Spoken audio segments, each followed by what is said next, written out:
Marie-Joseph Corriveau, dit la Corriveau, fut considérée comme une sorcière et une meurtrière. Elle a été accusée, reconnue coupable et pendue le 18 avril 1763. Cette histoire soulève encore aujourd'hui de nombreuses questions.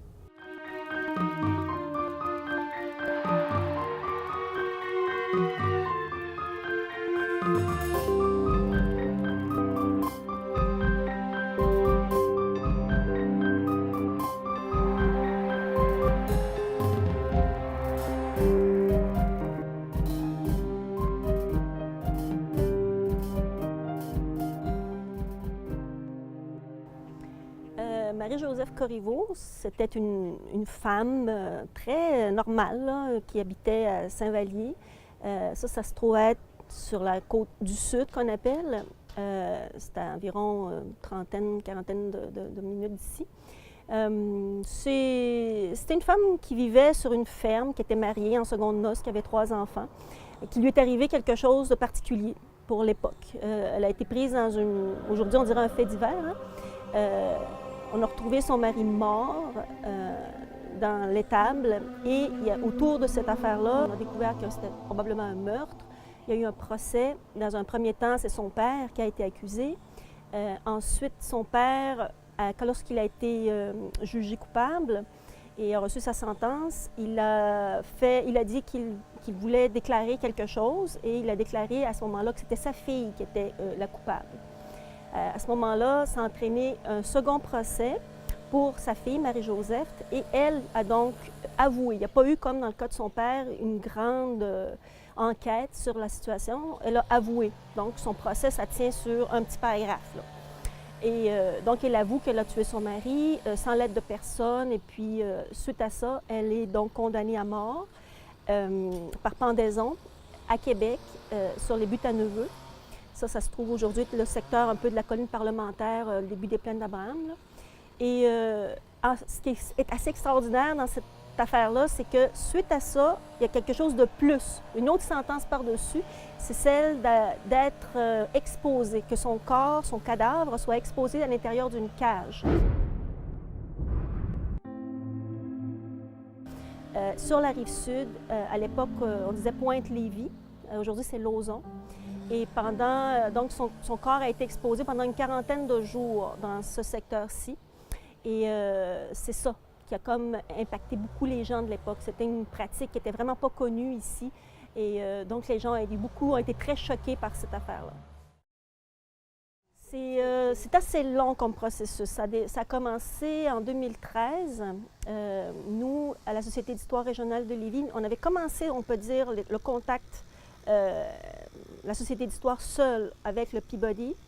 En 2011, on est allé les voir là-bas, on a vu la cage pour la première fois, on a pris les premières photos à la fin de 2011. Après ça, on a eu, une relation avec eux jusqu'en 2012 où on s'est rendu compte que la Société d'histoire ne pouvait pas se qualifier pour rapatrier la cage parce qu'il s'agissait quand même d'un échange où d'un artefact quand même d'une certaine valeur. Et la Société d'histoire, bien, c'est pas un musée, elle n'a pas ce qu'il faut. Nous, on est juste des bénévoles, donc on ne pouvait pas. Ça prenait un partenaire qui avait la capacité et pouvait prendre ce mandat. C'est là qu'on a approché le Musée de la civilisation à Québec et eux ont embarqué dans le processus. Donc en 2012, 2013, là, début 2013. Et on est parvenu, donc c'est une grosse équipe, là. Il y a d'un côté aux États-Unis le Peabody, de l'autre côté ici à Québec le Musée de la civilisation, la Société d'histoire. On a formé des comités. Par-dessus ça, on a fait un comité d'experts pour authentifier l'objet. Ça prenait un rapport d'expertise pour authentifier l'objet, comme quoi c'est bien ce dont on parle. Parce que la cage arrivait un petit peu anonyme, elle avait très peu de documentation. Donc ici, le mandat du Musée de la civilisation, c'était de faire ces fameuses expertises.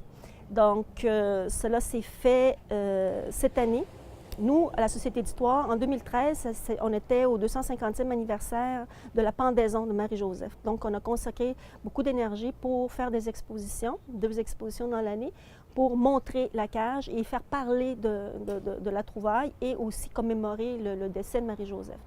En 2014, c'est la période des expertises. On a fait la Société d'histoire a produit un rapport historique sur la recherche, comment ça s'est passé.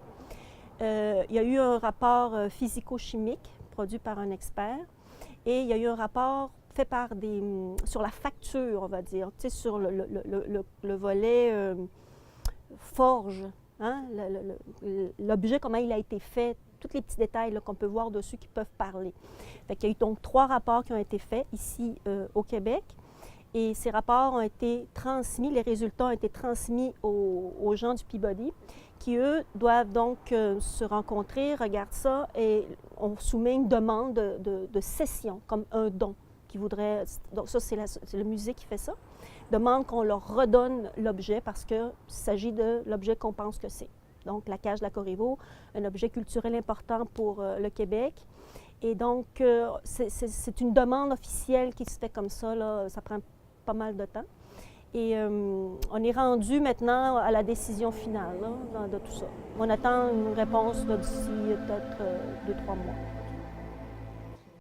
En fait, l'article 365, c'est un article qui est rarement utilisé, qui est particulier parce qu'il concerne la magie, la sorcellerie et les sciences occultes. Donc, c'est un article qui peut laisser l'impression à la première lecture qu'il vise à criminaliser tout ce qui concerne ce qui est un peu ésotérique, en fait, là, au Québec.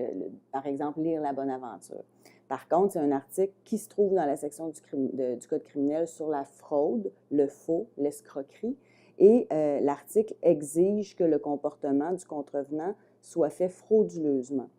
Ce qui veut dire que ce n'est pas simplement de lire La Bonne Aventure, par exemple, qui va être criminalisé, c'est le fait de le faire de manière frauduleuse. C'est vraiment le cas le plus récent au Québec où on a utilisé cet article-là pour accuser quelqu'un.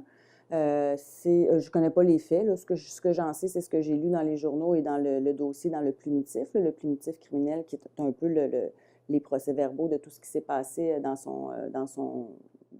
le processus judiciaire que cette personne a subi. Il a été accusé en vertu de cet article-là. Par contre, il a fini par plaider coupable à un chef d'accusation de fraude. Il n'a pas été condamné sur le chef de sorcellerie et il n'a pas plaidé coupable au chef de sorcellerie, même si les policiers et les procureurs de la Couronne, au départ, avaient choisi de l'accuser aussi en vertu de cet article-là. Ce que ça démontre, selon moi, c'est que c'est un article qui est complètement inutile. Parce que ce qui compte dans cet article-là, ce qu'il faut comprendre, c'est l'intention frauduleuse. Et à partir du moment où la personne a une intention frauduleuse, il me semble plus, à tout le moins, moderne de l'accuser de fraude, ou de faux, ou d'usage de faux, ou d'escroquerie, de contrefaçon. Il y a toutes sortes d'articles dans le Code criminel qui permettent de condamner des gestes frauduleux, alors que quand on prend là, cet article-là, ça fait un peu moyenâgeux. Là.